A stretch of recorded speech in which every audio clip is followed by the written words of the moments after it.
everyone, I'm Emma Watson. I'm delighted to be welcoming you all to the opening of the Into Film Festival. It's an honour to be joined by Malala Yousafzai. Hello, Malala. Hello. First, I just wanted to say how wonderful I thought the film was and that you're just my absolute hero. So this is... It's my great honour to see you as well. Oh, so excited. That's really kind. Thank you. I think the best part of the film for me was that you got to see what obviously made you so extraordinary, but more importantly, ordinary, which shows that anyone can encourage change. And I just thought that was a wonderful message from the film. Do you have a sense of a tangible goal that you would like the Malala Fund to reach within your lifetime? So it's my simple dream and very straightforward. I want to see every child to get quality education. And in order to make sure that that dream comes true, we have to work hard and we have to take action. And that's why through the Malala Fund, we are working each and every day. And now the Sustainable Development Goals are going to be set up. So we are raising our voice saying that not just primary education should be focused on, but both primary and secondary education should be available to every child.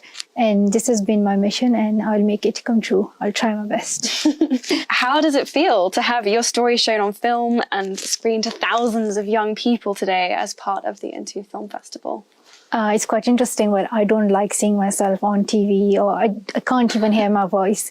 So, but once the film was made and I watched it, it really inspired me the way Davis Guggenheim, the director of the film, has delivered our story through animation and spread the message of education across the world. And it was his commitment to this goal that led to this, the making of this movie. And it covers, as you have seen it, it covers like the family story and how we stood up for the right to education at that hard time of terrorism in Swat Valley. So hopefully the message will spread and it will inspire more people to come together and join the campaign that we are having through the Malala Fund, #WithMalala, and to come together and do something. It's not just that you watch the film, but you do something. And I want this movie not just to be a movie, but a movement. That's amazing. And I thought that the animation in the film was so beautiful and I loved the mythology behind it, and it just really, it was so beautifully done and so well told, and I completely agree with you. I think it's great that people are watching the film and it's wonderful, but it's great that you want people to really do something and take action as well, and that this is about a movement, not just a film. I think it's amazing that it's going so far beyond that. A part of the film that really touched me was how big of a role, you know, your father has played in your life and in the film. How would you respond to anyone who said that, you know, men can't be feminists or shouldn't be campaigning for girls' rights? Well, my father, he has set an example to all parents and all men that if we want equality, if we want equal rights for women, then men have to step forward. Because if we complain that women don't get equality, equal rights, it's mean like all the things are taken by men. So they need to step back and say, we are here to support. So it can't happen that men are just thinking it's just a few women's job who are crazy feminists and they're going to change it and things are going to be change soon. It's not going to happen like this. We all have to work together. That's how change will come. And this is the role that my father has taken. He believes in women's rights. He believes in equality, and he calls himself a feminist. But interestingly, this word feminism, it has been a very tricky word. And when I heard it the first time, I heard it I heard some negative responses and some positive ones, and I hesitated in saying, am I a feminist or not? And then after hearing your speech, when you said, if not now, when? If not me, who? I decided that there's no way and there's nothing wrong by calling yourself a feminist. So I am a feminist, and we all should be feminists, because feminism is another word for equality. Wow. I'm so moved to hear that. That's absolutely amazing. And I agree with you. It's become this really difficult word, but I think it's wonderful when people do embrace it, because it should be synonymous with equality. People have forgotten its definition. They really, really have. So that's wonderful. Wow. I'm so moved to hear that. Well, it's kind of a similar question, but what would you say to people who argue that religion and educating women are at odds? I thought, again, it was so wonderful in the film to show how important your faith and your spirituality were in giving you strength to do the work that you do. I just thought that was such a wonderful part of the film. But what would you say to people that, you know, that use scripture to say that women shouldn't be educated, or that argue that educating women is a Western concept or a Western idea? I think people fail to understand religious beliefs, especially when it comes to Islam. They have failed to understand that Islam, the word Islam means peace. So they have failed to understand that the very first word of the Holy Quran was Iqra, which means read. It wasn't that only male should read it and not female. It was about reading, it was about learning and getting knowledge. So in Islam, you believe that God has sent you to this earth. You are there to gain knowledge, to learn and to discover more. And this is what we are here for. And so people have just misinterpreted the religion. And for me, Islam is a religion of peace, which is for the goodness and of whole humanity. And it's for the brotherhood, kindness, patience, love for each other. And I don't know why, like, people just go crazy and kill each other and start terrorism. Just live a better life and be kind. Why is it so hard to love each other? That's amazing. And yes, I completely agree. In terms of brothers, it's different because I have two brothers and we are never good to each other. We fight. That's a separate case, but overall, I can relate. I actually have brothers. There's a lot of fighting that goes on. It's not very peaceful. All my prayers are with you. Yeah, tough for the parents. I was wondering, are you excited to see Hillary Clinton, a woman running for president in the US? Well, I don't really have any views about, like, I don't really know. I haven't really decided on which political side I am in America. I'm not. But I really think America needs a woman president. That's what I think. I agree with this. Very trivial question compared to some of the others, but I had to ask. That really, really bright pink color that you wear, it's one of my absolute favorite colors. And I see you with it a lot. And I wondered if it was lucky or if it had any sort of special meaning to you.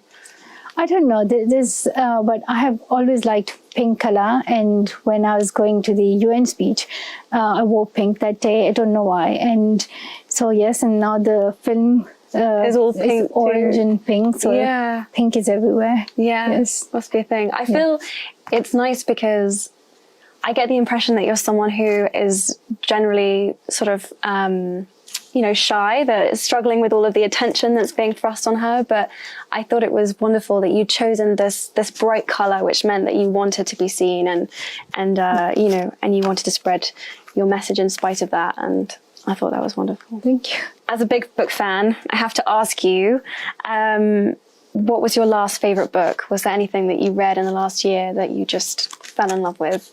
Right now I'm reading A Thousand Splendid Suns by Khalid Hosseini, and it's just beautiful. Everyone should read it. It's a wonderful book. I've also read this book. It's an amazing book. I just can't explain it. It's like the best book. Read it. I was curious what the thing you found the strangest about England compared to Pakistan was or would be. So in our books we studied that there are 4 seasons. And in Pakistan, we had 4 seasons, but in the UK, I just found there was 1 season, and it was always winter.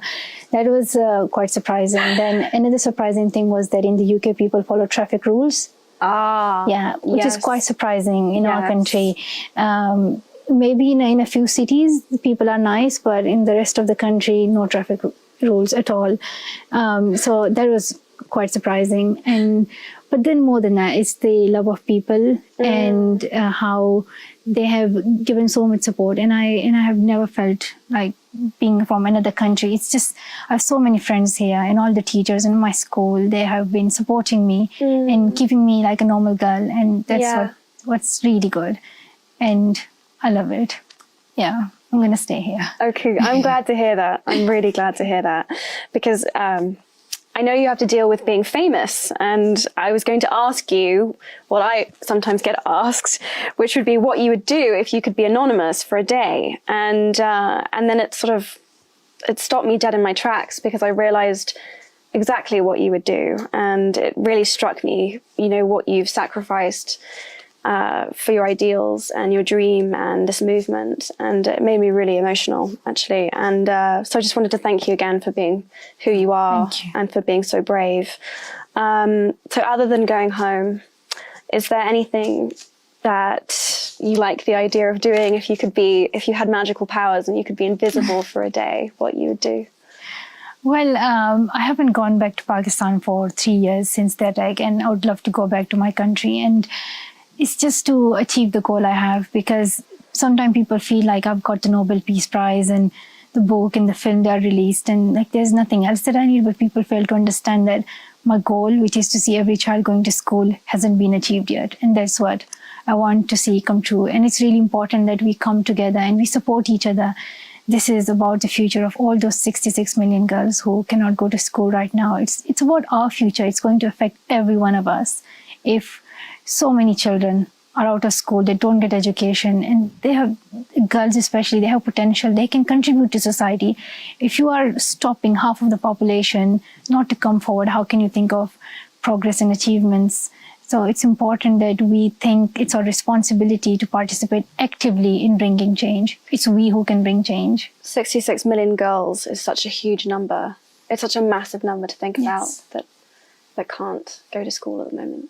So those are my questions. I know that very sweetly, we have questions from members of the audience, which is brilliant. So I'll stop taking up all of the time.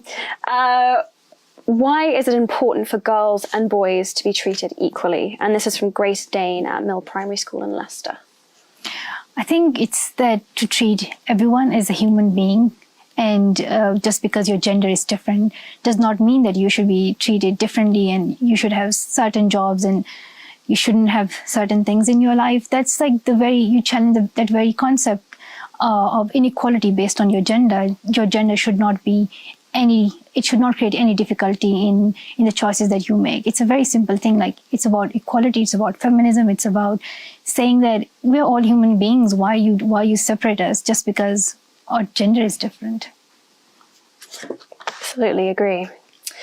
Which of your teachers inspired you the most? And this is from Delano in Manchester. I should say, like, my father was a teacher and he inspired me. But your parents can be your teachers, and it's like the first stage when you start learning. But also, I love all my teachers. Here in the school in the UK, and all my teachers in Pakistan school. I just love all my teachers. I'm really scared of teachers as well. Yeah. Okay, yeah. So love and fear, yes. Both together. Yeah, that's good. If you could give us 12, 13-year-olds any advice, what would it be? And this is from Jake in Northern Ireland. I think an important thing that you should know at this stage, 12, 13 years of age, is that don't think that you are young and you can't do something. When I was writing the blog for BBC, I was just 11 years old. When I started speaking out, that was my age, the age which you are at. So don't think that your age can stop you from going forward. As we talk about gender, as we talk about religion and all these things, age is also one of them. So don't think you're young, so you don't have ideas and your ideas won't work. And sometimes we just think I'm young, so I'm not at the stage where I can just make a bigger change and I can explore all the big ideas. Age cannot put limit to what you want to do. So come forward and do the things that you want to do. Don't think that one day I will grow up and I'll do things.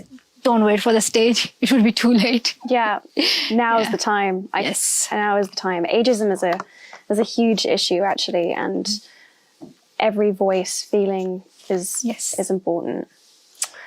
Are you enjoying your education these days in your school in Birmingham? And this question's from Alisa in Cheshire. Oh yes, I am enjoying my education. Well, there's a lot to do right now because I'm doing A-levels.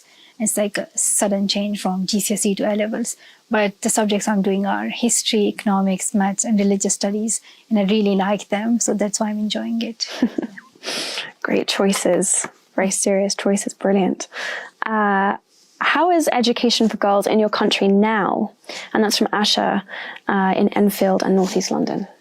So the reality is that the situation is not the same in every part of the country. So, for example, in the capital Islamabad in Pakistan, there are girls going to school, but then there are many parts in which girls cannot go to school, and about 5 to 6 million children at primary level are out of school in Pakistan. We, in most of the data that we mentioned, like about the number of girls who are out of school, there's not enough data about the girls who are out of the secondary education, because no one really even counts them. The number you hear are just focused on primary level.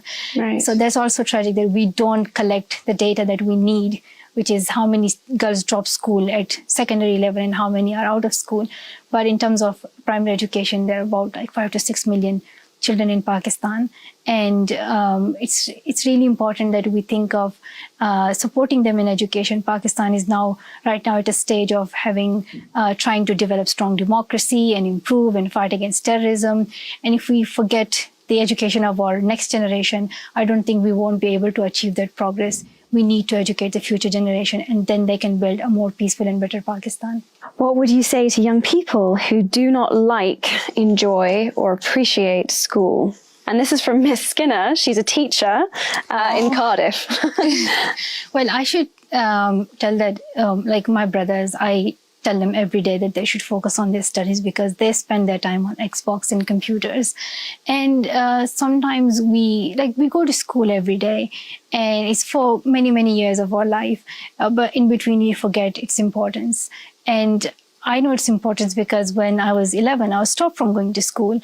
And the next day when I woke up, and I just could not go to school, and I could not believe it, that for the rest of my life, I wouldn't be able to study at all, and I wouldn't be able to become a doctor or teacher or anything I liked.